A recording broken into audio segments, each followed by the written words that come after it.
Todavía no se.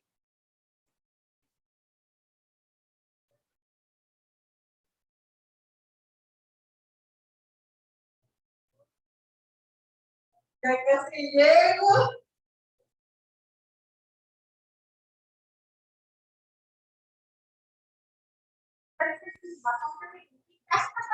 A quien recibimos con nuestro reconocimiento y aplauso. Muchas gracias, buenos días. El día de hoy la maestra Vero ha visto bien invitarme a compartir con ustedes este tema de la norma oficial mexicana 087. Comparto con ustedes que el hecho de trabajar en un hospital o trabajar en algún centro de salud o en algún instituto o establecimiento que preste atención a la salud hace que tengamos que seguir ciertas normas, que tengamos que seguir ciertos criterios para evitar la diseminación de los microorganismos. Cuando una maestra trabaja en su salón de clase, suponiendo en una primaria, en un kinder, ella ve que está trabajando con niños, que estos niños, pues sí, a lo mejor traen las uñitas largas, a lo mejor traen un poco de suciedad en esas uñitas, pero que si va y le cortan las uñas, le lavan las manitas, lo que visiblemente a sus ojos de la maestra observaba, se va a dar cuenta que ya no lo tiene. Nosotros como trabajadores de la salud trabajamos con microorganismos que no son visibles a nuestra vista natural, y menos cuando ya tenemos una vista cansada, cuando tenemos ya por consecuencia quizá del paso del tiempo en nuestro andar, que ya no vemos tan fácil las cosas. Tengo mi micrófono abierto. Por eso tenemos que tener una formación muy peculiar, muy específica en relación a lo que son precauciones estándar, a lo que son precauciones de aislamiento, a lo que son cómo voy a realizar una adecuada clasificación de residuos peligrosos, biológicos, infecciosos. Pero antes de saber cómo voy a clasificar, tengo que tener bien identificado dentro de mi actuar como pasante de enfermería, como estudiante de enfermería, como cada una de las compañeras que nos están observando o escuchando por medio de Zoom, tenemos que identificar las actividades que yo genero, que yo estoy haciendo, qué genera. Y una vez que yo identifico qué genera, tengo que tener presente cómo es que lo voy a clasificar. Yo quisiera que levantara la mano quienes nos acompañan aquí en el auditorio, quien se encuentra en el servicio de tococirugía. ¿Tú acabas de rotar a tococirugía? ¿Nadie está en tococirugía? ¿No? Bueno, tú. Es diferente los residuos que se van a generar en tococirugía a los que se van a generar, levante la mano quien está en ginecología, en medicina interna, quizá en clínica de heridas, quizá en el lactario, que espero que Pau esté conectada viendo este tema. Es diferente qué es lo que se va a generar. La actitud que ustedes tienen que mostrar para su actuar como profesionales de la salud es siempre dejarse guiar por las normas. Desafortunadamente, el tema de la normatividad hace, primero, que nos dé como comezón, así como otra vez la norma, eso ya lo vimos, eso ya lo sé, y luego, ¿por qué volvieron a poner a Alejandra con ese tema? No bastaron 7 años que estuvo en epidemiología, y 7 años, Duri, dale, con lávate las manos, con las precauciones. Bueno, pues quisiera decir los azares del destino, pero la realidad es que fue la maestra Vero, que también me puso a parir chayotes en este sentido, pues porque uno va tomando una línea y vas dejando otras, ¿verdad? Pero siempre es importante el retomar.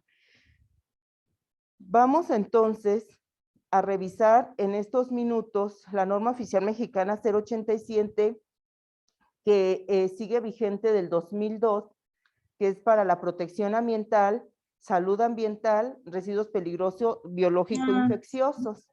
Y yo quisiera que primero ustedes me dijeran qué es un residuo. Un desecho, algo que sobró. ¿Qué es un residuo peligroso, biológico, infeccioso? Así con sus palabras.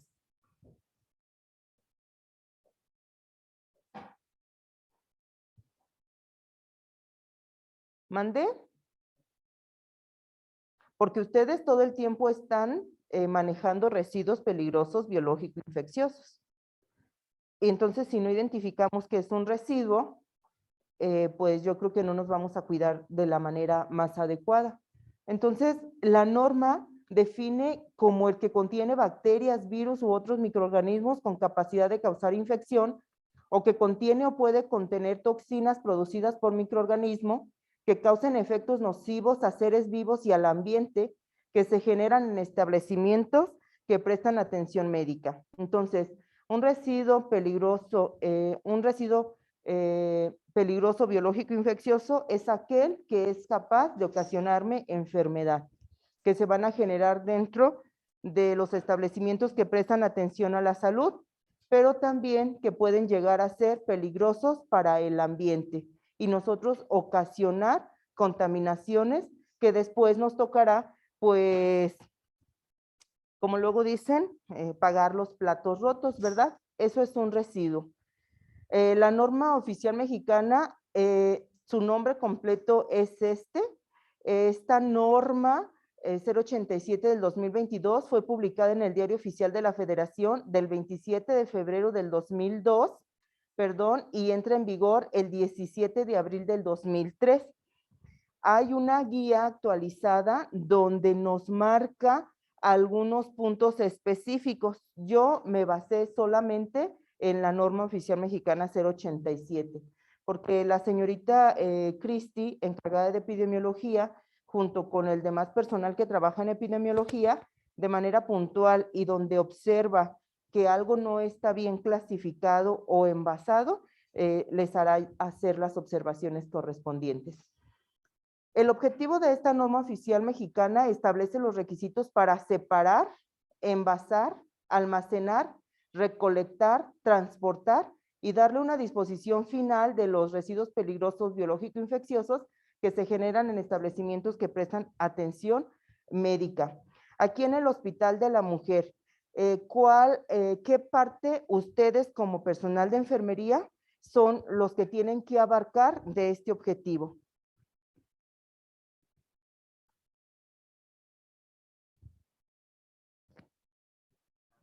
El envasado y la separación. Eso como personal de enfermería es lo que nos va a venir a corresponder que hagamos en nuestro quehacer diario. Esta norma es de observancia obligatoria en establecimientos que prestan atención médica, tales como las clínicas y hospitales, así como laboratorios clínicos, laboratorios de producción de agentes biológicos de enseñanza e investigación, tanto humanos como veterinarios, en pequeñas especies y en centros antirrábicos. Nos vigila esta norma el Semarnat a través de la Profepa. Y cuando vienen ellos y hacen una supervisión y se percatan de que hay un mal envasado de un residuo, ¿qué creen? Que nos dan multas, y son multas muy grandes, muy altas, de miles de pesos.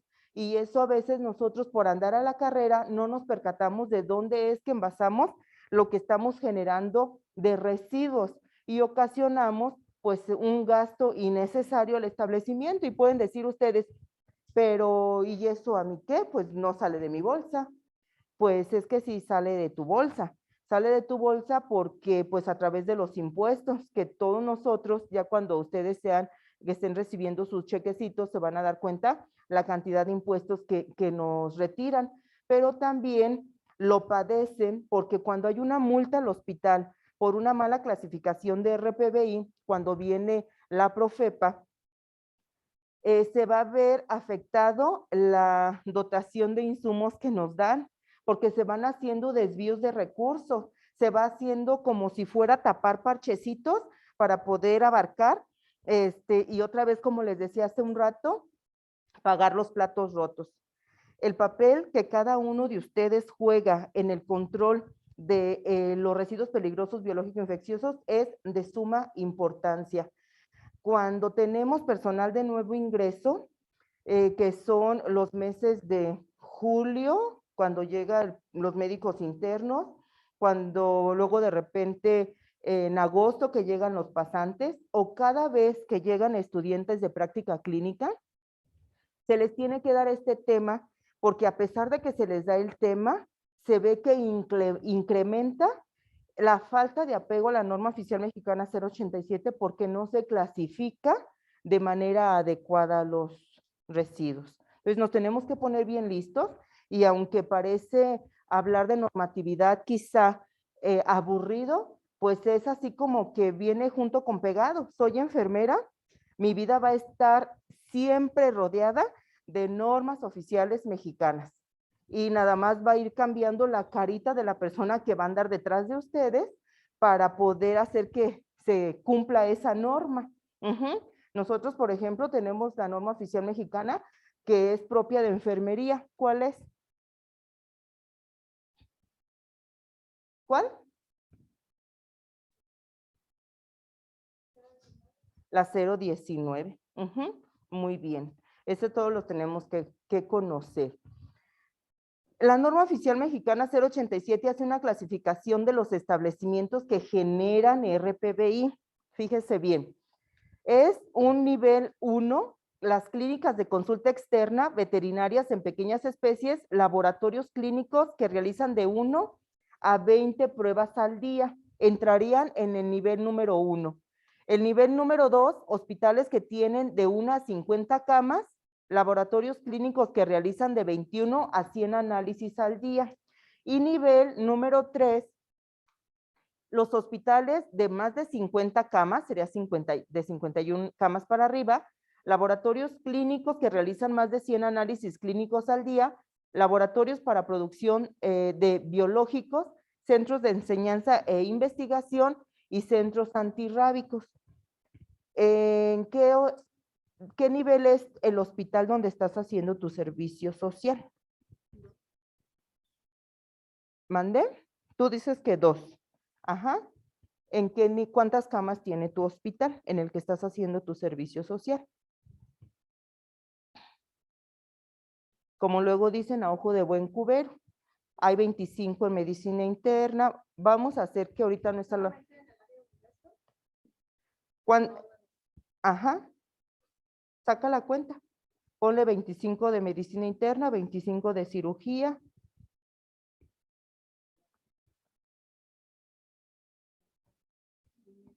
¿43? ¿Qué nivel es tu hospital donde estás haciendo tu servicio social? Ajá. Aquí hay que hacer mucho la diferencia. Una cosa es el nivel que tenemos por la atención que prestamos, y en la atención que prestamos somos un segundo nivel de atención. Contamos con las especialidades básicas, algunas subespecialidades, pero no alcanzamos a ser tercer nivel de atención. Pero ¿qué creen? El tercer nivel de atención no lo llevamos en la generación de residuos peligrosos biológicos infecciosos porque tenemos más de 50 camas. Eso ustedes se tienen que enseñar desde ahorita chiquitos a identificar en dónde están parados, qué sí pueden y qué no pueden hacer, y cómo es que van a contribuir a lo que yo les menciono, el control de, en realidad, pues las infecciones, porque evitamos diseminación de microorganismos. La norma maneja fases de manejo de los RPBI. Estas fases son 7. Ustedes perfectamente bien identifican cuáles son las fases que nos corresponden a nosotros como en personal de enfermería. Están en lo correcto, la identificación de residuos y la actividad que los generan. Díganme un procedimiento de enfermería. Canalizar. Sería instalación de catéter venoso corto. ¿Qué vas a generar? ¿Cómo? Un punzocortante. Ajá. ¿Qué más vas a generar?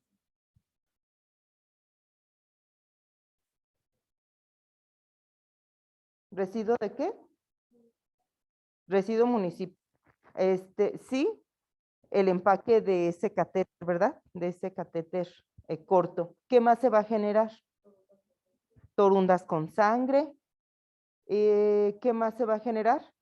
El empaque del equipo de venoclisis. Ajá. Entonces, cuando ustedes identifican que su procedimiento genera residuos, va a ser más fácil que vengan a la fase número 2 a decir, el empaque de el equipo de venoclisis lo voy a poner ¿dónde? En la basura común. La aguja que le retiré al catéter corto, lo voy a poner ¿dónde? En los punzocortantes.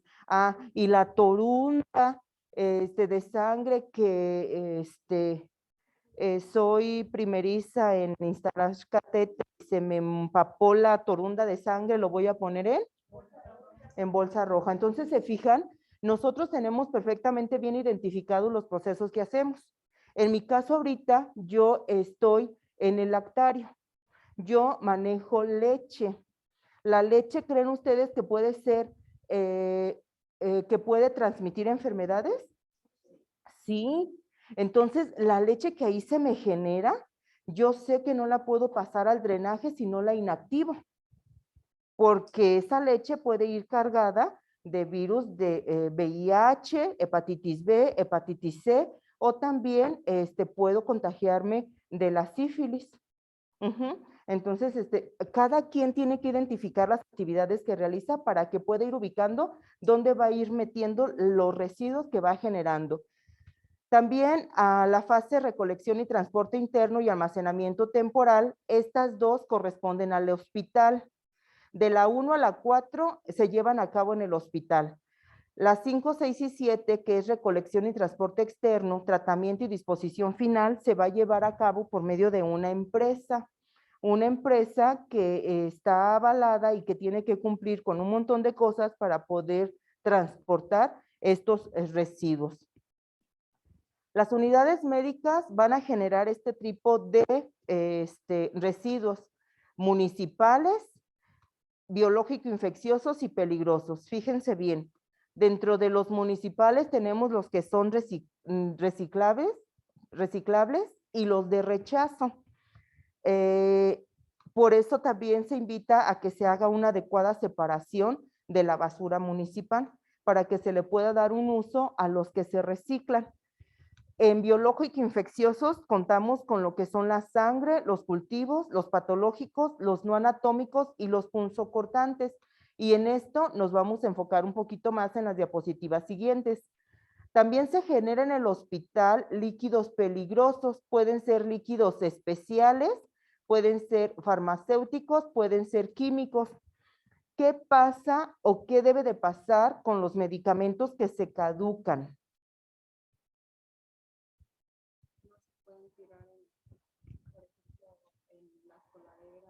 Por ejemplo, si estuviéramos hablando no de nosotros hospitales, como de, por ejemplo, personas de casa, no lo podemos echar ni en lavadero ni nada, porque por ejemplo los animales que habitan ahí como ratas o mosquitos, todo ello se van haciendo resistentes al tipo de medicamento, entonces va a llegar un momento en el que se van a hacer totalmente más fuertes que los antibióticos, por eso se deben de entregar las farmacias que tienen la separación.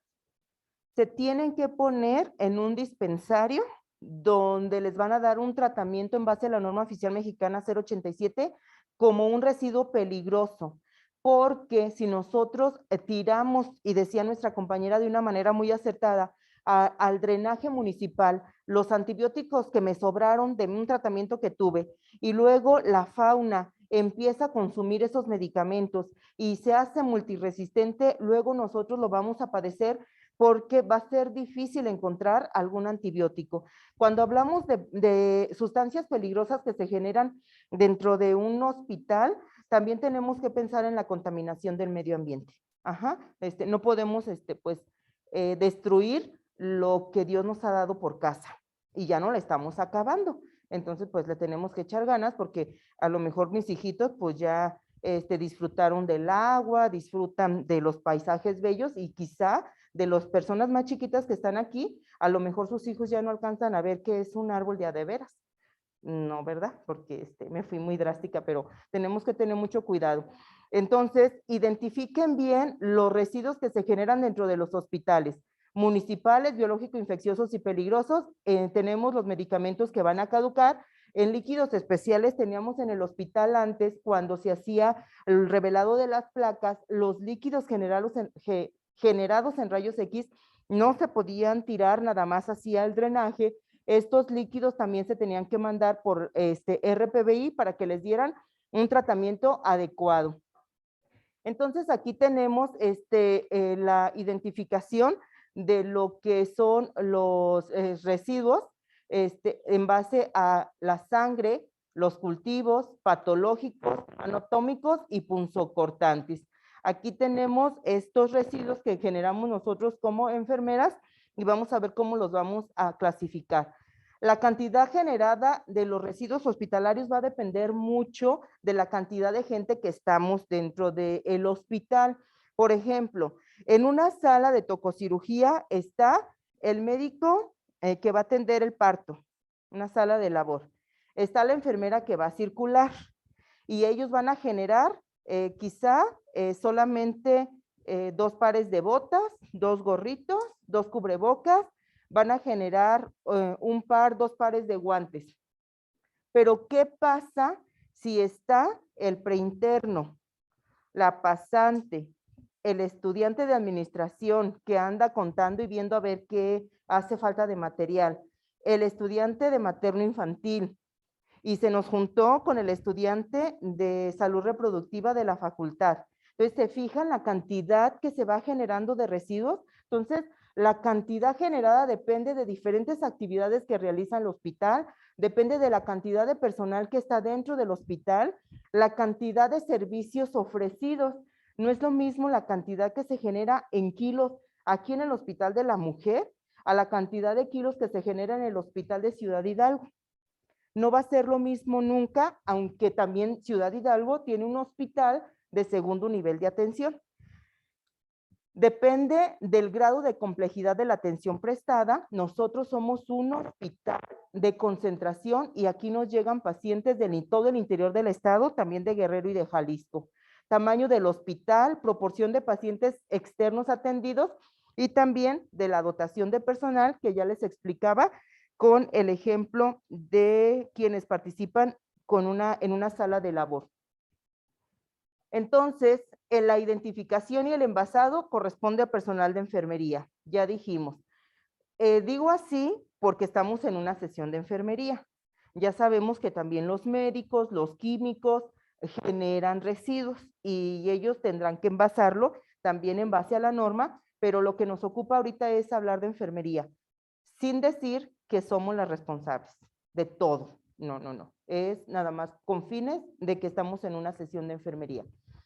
El tipo de residuo, la sangre, cultivos y cepas almacenadas de agentes infecciosos. Vamos a identificar el estado. Si el estado es sólido, va en una bolsa de plástico y el color, como ustedes lo dijeron bien, es rojo. ¿Cuántos colores tenemos para poder clasificar los residuos peligrosos biológico-infecciosos? Rojo, amarillo y negro. Puede ser esa bolsa negra, puede ser transparente, o si estamos, por ejemplo, en el Seguro Social, puede que esa bolsa sea verde y que sea para los residuos municipales. El residuo no anatómico derivados de atención que brindamos a nuestros pacientes y los laboratorios, si son líquidos, va a ser en recipientes herméticos color rojo. Los patológicos, si son sólidos, van en una bolsa de plástico color amarillo. Si son líquidos, en recipientes herméticos color amarillo.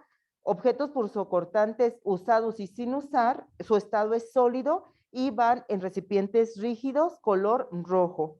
En todas las bolsas no puede rebasar el 80% de su capacidad porque esto ocasionaría derrames y nos pondría en peligro. Díganme ejemplos de cosas que van en la bolsa roja.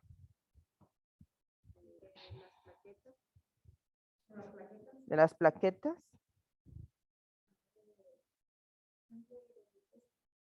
Sangre fresca en la bolsa roja.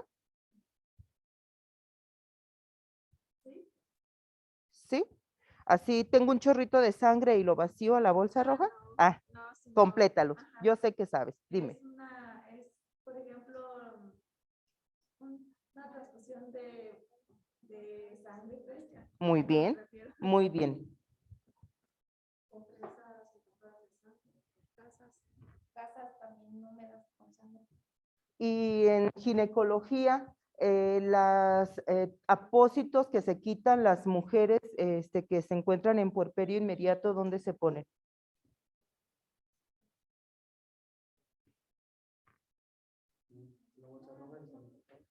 ¿Tú, Narce? Se ponen en la bolsa común.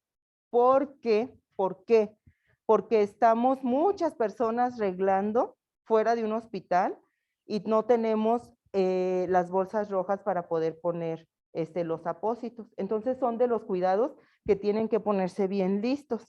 ¿Ah? Porque a lo mejor alguien va y dice, ay, este pañal tiene unas gotitas de sangre de esta señora Mari de la cama 51 de poslegrado. ¿Por qué la pusieron en la municipal? Va en la roja. Entonces nos tenemos que poner muy listos en hacer una adecuada clasificación. Ajá. Cuando hablamos de sangre líquida, si ustedes recuerdan, en todos sus servicios ya ponen una jofaina, un riñón con agua preparada con cloro. Si hacen pruebas de sangre y les quedó sangre en la jeringa porque en el tubo ya no cabía, ¿qué se hace con esa jeringa? Se le aspira el agua con cloro, se deja ahí, se inactiva y una vez inactivado, ahora sí va a ir al drenaje. Ajá. Entonces son detalles que tenemos que tener presentes. ¿Qué irá si no tuviéramos eso, tendrían que ir en recipientes herméticos color rojo? ¿Qué va en la bolsa amarilla? La placenta. ¿Qué más? Extremidades amputadas. Imagínense ustedes que por error pusieran una extremidad amputada en la bolsa municipal. Imagínense el impacto de encontrarse. Y puede ser, porque recuerden ustedes que hay clínicas clandestinas.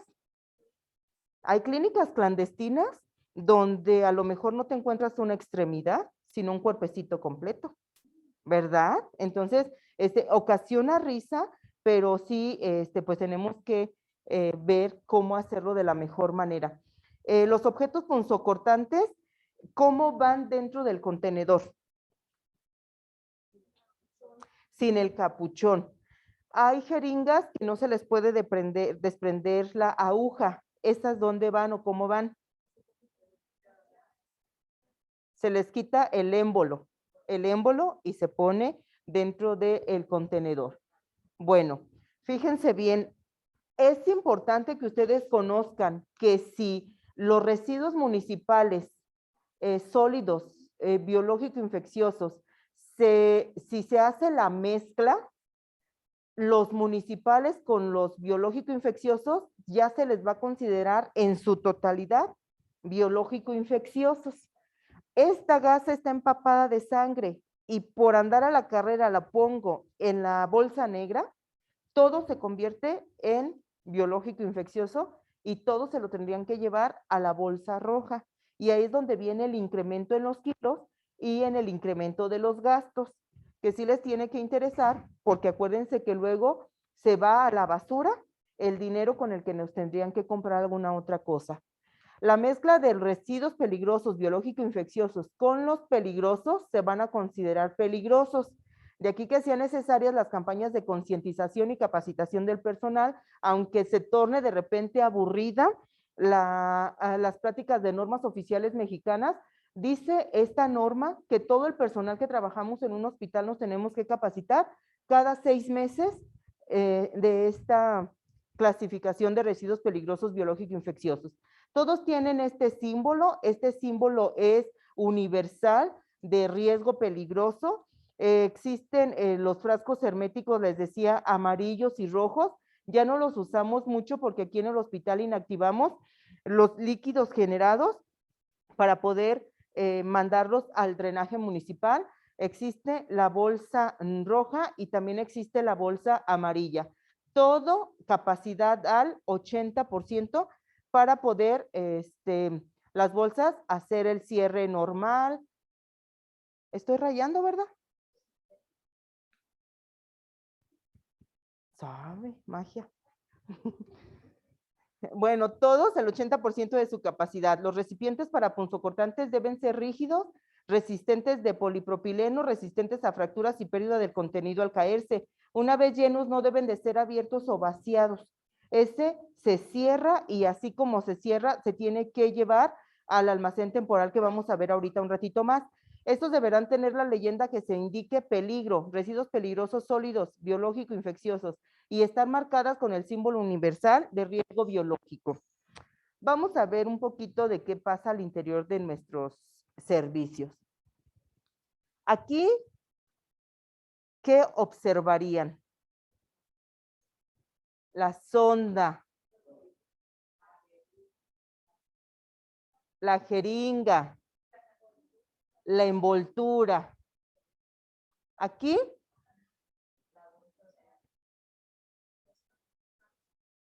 es un apósito semiseco. Se observa papel al interior. Aquí, miren, está una jeringa completa. Están muchos capuchones. ¿Sí identifican aquí esto? ¿Qué es? Es un cuchillo.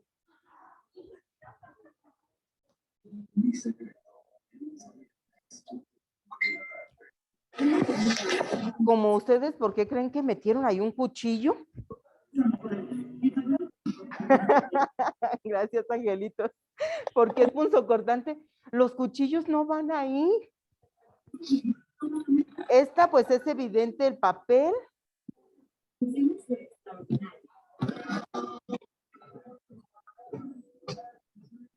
Es un cuchillo. Acá en esta se aprecia un poquito mejor. Esta es lo que tienen de maderita. Esto de aquí para arriba. ¿Qué pasó? Es un cuchillo. Aquí, papel. Aquí tenemos más papel. Papel. Donde se almacena muy sucio, pero el contenido de esta bolsa es una placenta. Entonces, ¿se fijan? Y son fotos de aquí de nuestro hospital. Y de manera constante se hace revisión de la clasificación. Pero ya cuando llegas, ya está la clasificación así y dices, híjole, pues evidencias para después usarlas para los fines de capacitación.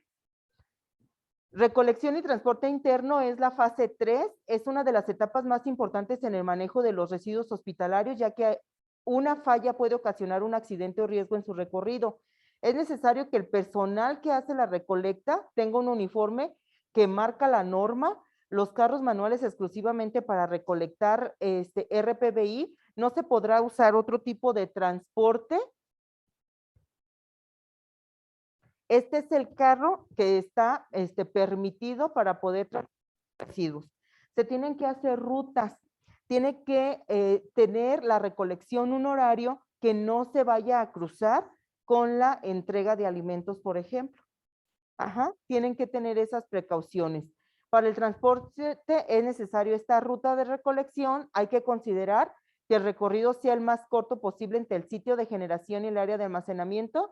Establecimientos de horarios bien definidos. La frecuencia de recolección dependerá del volumen generado y la cantidad de personas destinadas a realizar esta actividad. Hay que evitar lo más posible el paso del carro recolector con los residuos por el área de preparación de alimentos y áreas muy concurridas. Se sigue esta ruta que está en todos los pasillos, es la ruta de recolección. El personal que realiza esta recolección y el transporte interno debe estar capacitado y motivado para la actividad que desempeña y conocer la responsabilidad de su trabajo.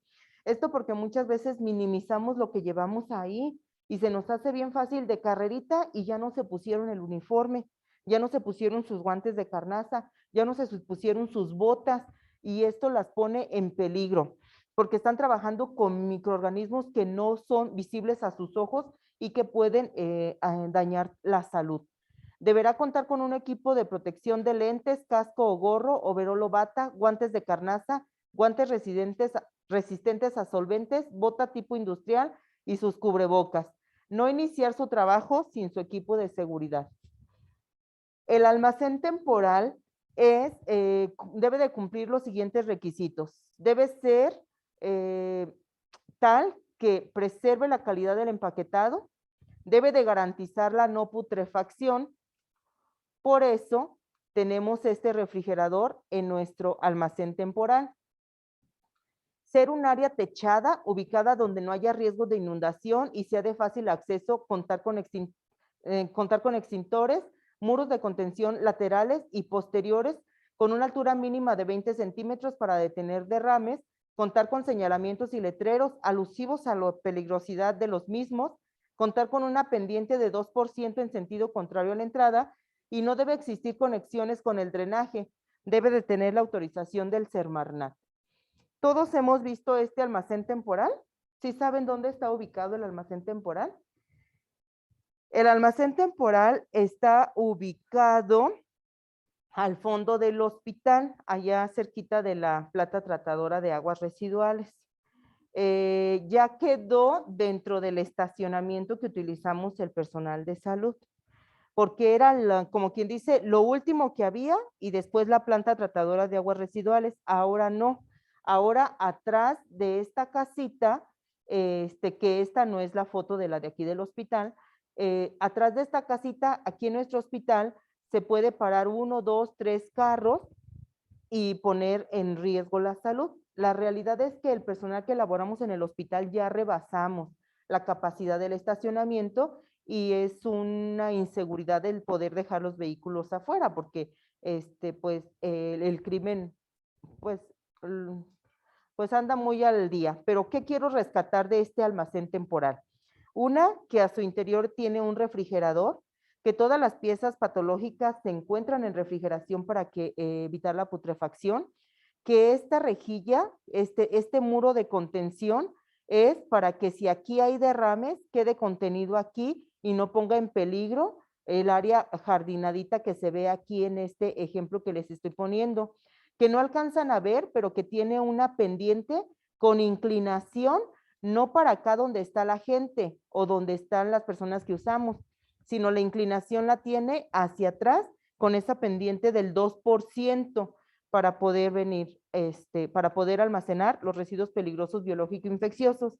Aquí en el hospital, ¿cuánto debe de durar los residuos? ¿Cada cuándo tienen que venir? Fíjense bien. Sí, hasta días, porque somos un nivel 3 en la generación de residuos peligrosos biológico-infecciosos. En algún centro de salud puede durar hasta 30 días. Los más pequeños de 50 camas pueden durar hasta 15 días, pero nosotros, Hospital de la Mujer, con más de 50 camas, debe de durar hasta 7 días los RPBI aquí. Y se encarga la empresa autorizada de venir a recogerlos. Los residuos patológicos humanos o de animales, la temperatura que deben de estar es a no más de 4 grados centígrados.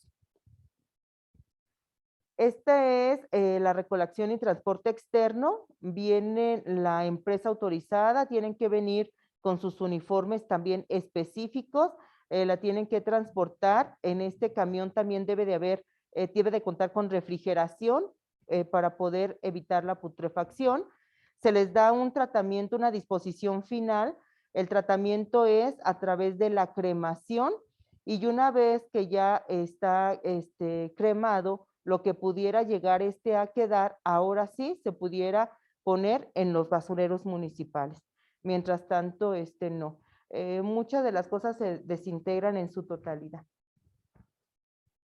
Bueno, Entonces quiero preguntar si tienen alguna duda. ¿Quieres un comentario? A ver, pásale el micrófono para que le escuche.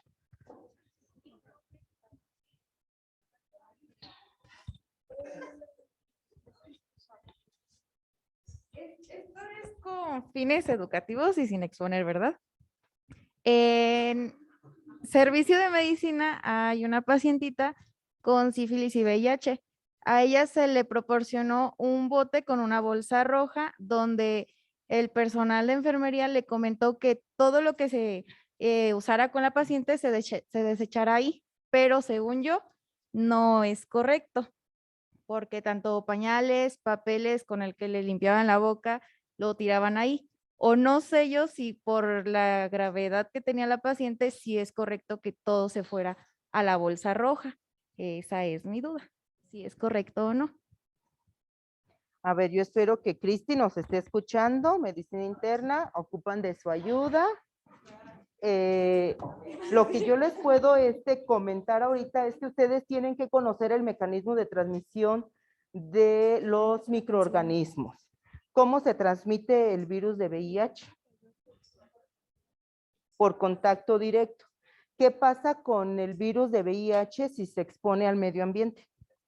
Se inactiva, se muere. Entonces, aquí yo, para no errar, porque yo ya no soy la encargada de epidemiología, yo invito, que Cristi por ahí está detrás de alguna camarita, a que vaya y reafirme ese comentario. Lo que sí de manera general es, tenemos que conocer el mecanismo de transmisión de las infecciones, porque anteriormente cuando se atendía un paciente VIH positivo, donde yo de mi servicio social, todavía me tocó ver en el 98 cómo quemaban el colchón después de haber sido utilizado por una persona con VIH. Entonces tienen que conocer mecanismos de transmisión de las enfermedades y eso los va a ir derivando a conocer el tipo de precauciones que tienen que tener para poder atender a ese paciente.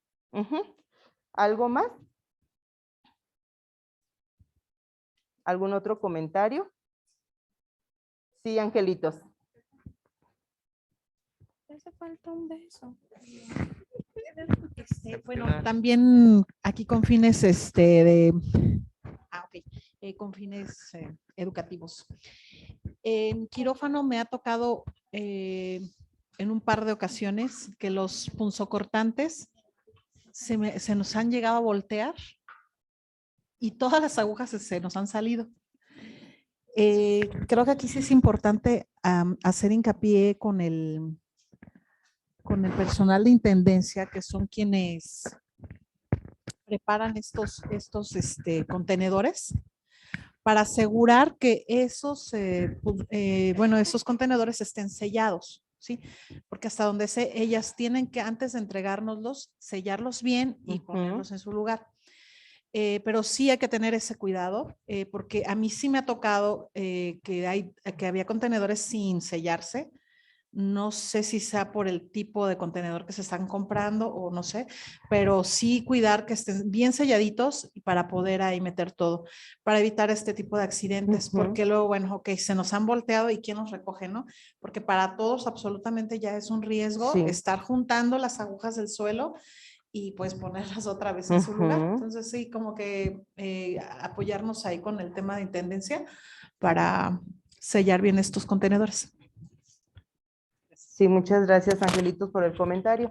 Y ya una vez que se caigan, ustedes saber que no lo van a juntar directamente con la mano, pues ya hay que hacernos servir por alguna pinza para poderlos recolectar y disminuir el riesgo que podamos tener ante la punción, porque una vez que se tiene una punción, viene otra historia, ¿verdad? Ya me puncioné, ahora tengo que hacerme mis muestras de laboratorio, tengo que tener un seguimiento hasta de 6 meses o hasta un año para ver que ustedes no se hayan quedado contagiados de esa punción incidental. ¿Algún otro comentario? ¿Tú?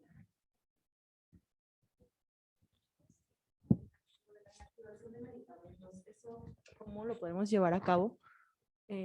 No sé si aquí o en la casa. No sé si me espero apoyar con eso. Nosotros en casa no podemos hacer inactivación de medicamentos porque son sustancias clasificadas como peligrosas. Lo tenemos que llevar a un dispensario y ese dispensario se encarga de darle el tratamiento específico. Pero en casa no. En casa toca todo medicamento caducado llevarlo a los contenedores que están regularmente afuera de las farmacias. Y en el caso de aquí del hospital se hace recolección de medicamentos caducados y se entregan también aquí a la farmacia. Esto se hace en coordinación con las jefas de servicio y encargadas, y la farmacia tiene la responsabilidad de dar el tratamiento. Entonces, tú como ciudadana, tu tarea terminaría al llevarlos al contenedor del dispensario de medicamentos caducados.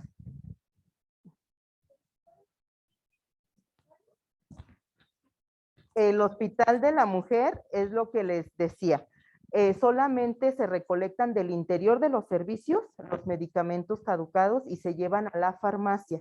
Pero que tú digas, yo de mi casa voy a tener esta bolsota de medicamentos que ahí se me quedó almacenada del familiar fulano de tal, lo voy a traer al Hospital de la Mujer, no se recibe. Tienes que buscar afuera de las farmacias, donde tienen sus cajitas y ahí ponerlos.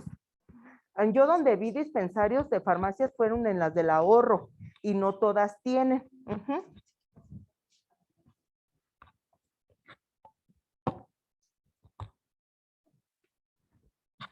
No, nada más para agregar a lo de los dispensarios, también lo podemos encontrar en las clínicas de primer nivel.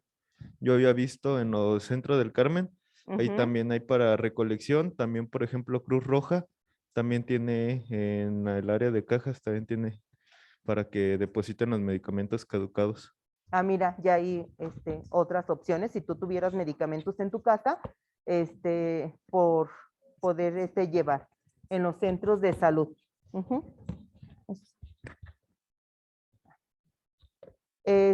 ¿Algo más?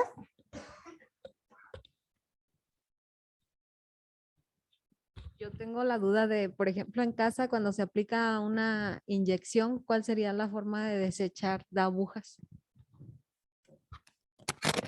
Utilizamos, si es frecuente la aplicación de las inyecciones que tú vas a aplicar, ponerlas en botellas de plástico. Sí. Y también yo, por ejemplo, tengo el hábito de para que esa aguja no se vaya a utilizar después, yo la rompo la aguja y sí en botellas de plástico o botellas de vidrio y ya tú las tapas.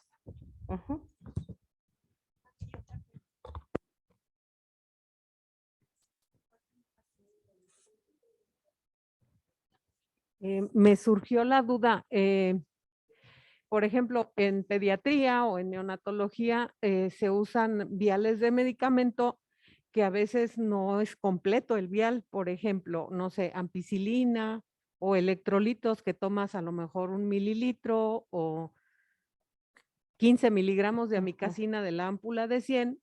¿Cuál es el correcto desecho de esos viales de medicamentos?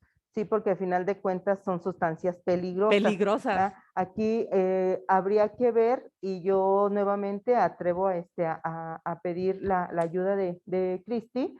Le voy a comentar a ella para no ir en contra de lo que ellos están siguiendo, ¿verdad? Y para eso son estas capacitaciones que dices, pues es que, ojo, norma oficial mexicana 087, pero siempre salen cosas o salen oportunidades de hacer mejor las actividades que estamos realizando en el interior. Entonces, aquí, te digo, ojalá en Cristi me comentaba, porque sí, yo se lo mostré como inquietud. Cristi, no conozco la línea que ahorita están manejando y eso, yo va a ser muy general, pero espero que nos ayude y también comentarle a Berito, si nos apoya también ella, en ver qué es lo que se va a hacer pues con esos medicamentos como restantes.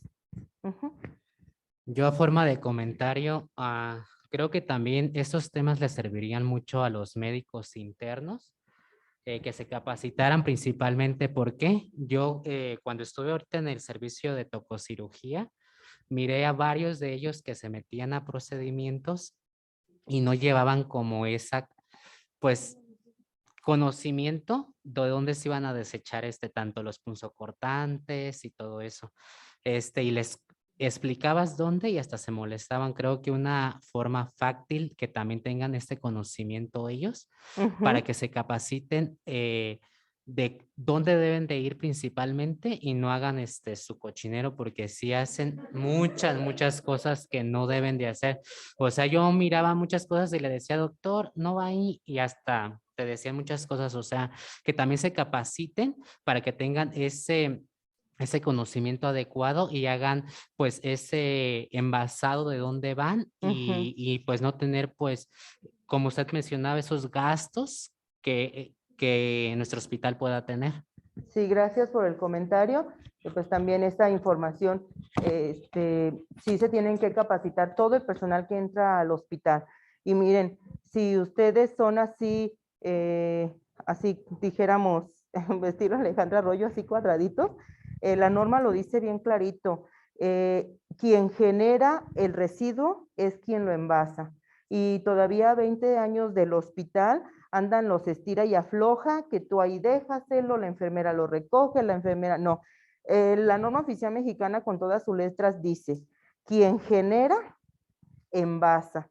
Entonces, si yo apliqué una inyección, yo generé ese residuo, yo lo pongo en el lugar que corresponde. Y este comentario que les estoy haciendo puede a muchos no agradarles, pero las cosas no se dicen para que se agrade o no, o se deje de agradar.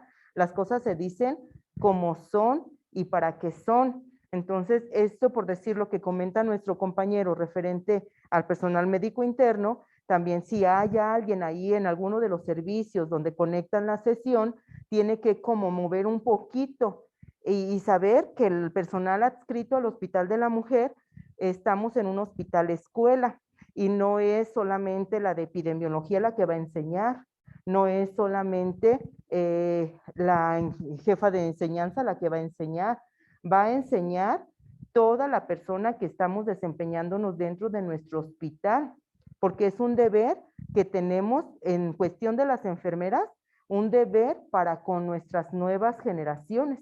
Tengo el deber de enseñar, tengo el deber de compartir.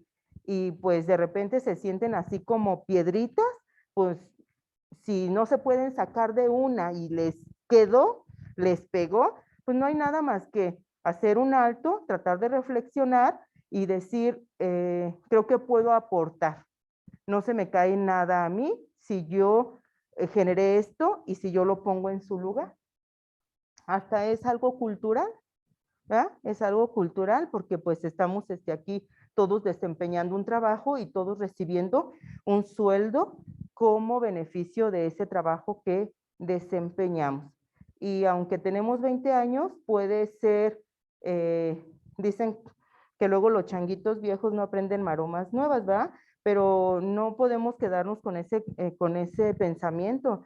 A lo mejor yo no clasifico mis residuos, pero a partir de mañana lo puedo hacer, a partir de hoy mismo lo puedo hacer y todos sumarnos a una adecuada capacitación, porque a final de cuentas a todos nos conviene tener un lugar seguro donde desempeñarnos.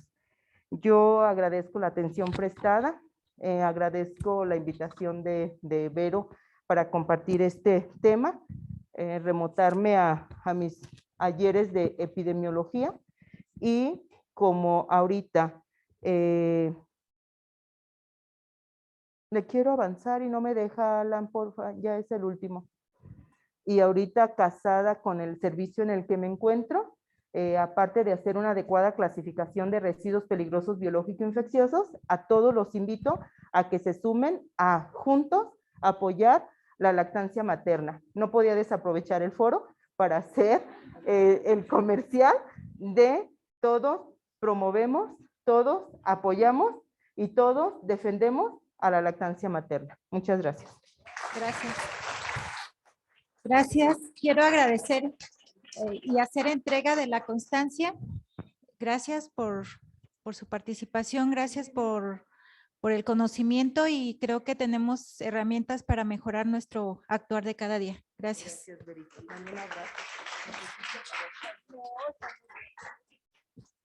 Les agradecemos su asistencia, su permanencia y los invitamos para la próxima semana A todos, en especial también al personal de base, gracias por estar aquí y como siempre los pasantes se quedan.